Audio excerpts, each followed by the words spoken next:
Japan తీరంలోని Pacific మహాసముద్రంలో భూకంపం సంభవించింది. ఇవాళ తెల్లవారుజామున రిక్టర్ స్కేలుపై 5.9 తీవ్రతతో భూకంపం సంభవించడంతో జపాన్ దీవులైన ఇజు, ఒగాసవారాలకు అధికారులు సునామీ హెచ్చరికలైతే జారీ చేశారు. జపాన్ రాజధాని టోక్యోకు 600 కిలోమీటర్ల దూరంలోని తొరిషిమా ద్వీపంలో సంభవించిన భూకంపం ఆస్తి ప్రాణ నష్టం జరగలేదని ఆ దేశ వాతావరణ సంస్థ వెల్లడించింది. భూకంపం కారణంగా పెద్దగా ప్రకంపనలు చోటు చేసుకున్నప్పటికీ భూకంపం సంభవించిన 40 నిమిషాల్లోనే ఇజు దీవుల్లోని హచిజో ద్వీపంలో దాదాపు 50 సెంటీమీటర్ల అతి చిన్న సునామీ వచ్చినట్లుగా అధికారులు తెలిపారు. అయితే సముద్రపు నీరు 1 మీటర్ ఎత్తులో ఎగిసిపడితే సునామీ ప్రభావం తీవ్రంగా ఉంటుందని అధికారులు ఆందోళన వ్యక్తం చేస్తున్నారు. ఈ క్రమంలోనే అధికారులు ముందస్తుగా సునామీ హెచ్చరికలు జారీ చేశారు.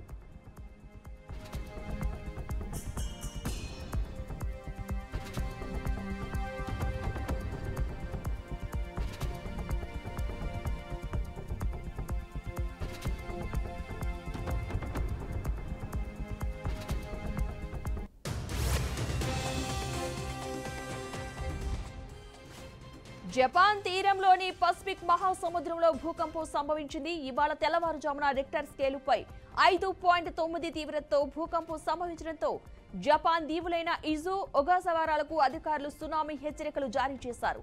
జపాన్ రాజధాని టోక్యోకు 600 కిలోమీటర్ల దూరంలోని తొరిషిమా ద్వీపంలో సంభవించిన భూకంపం ఆస్తి ప్రాణ నష్టం జరగలేదని ఆ దేశ వాతావరణ సంస్థ వెల్లడించింది. భూకంపం కారణంగా పెద్దగా ప్రకంపనలు చోటు చేసుకున్నప్పటికీ భూకంపం సంభవించిన 40 నిమిషాల్లోనే ఇజు దీవుల్లోని హచిజో ద్వీపంలో దాదాపు 50 సెంటీమీటర్ల అతి చిన్న సునామీ వచ్చినట్లు అధికారులు తెలిపారు. అయితే సముద్రపు నీరు 1 మీటర్ ఎత్తులో ఎగిసిపడితే సునామీ ప్రభావం తీవ్రంగా ఉంటుందని అధికారులు ఆందోళన వ్యక్తం చేస్తున్నారు.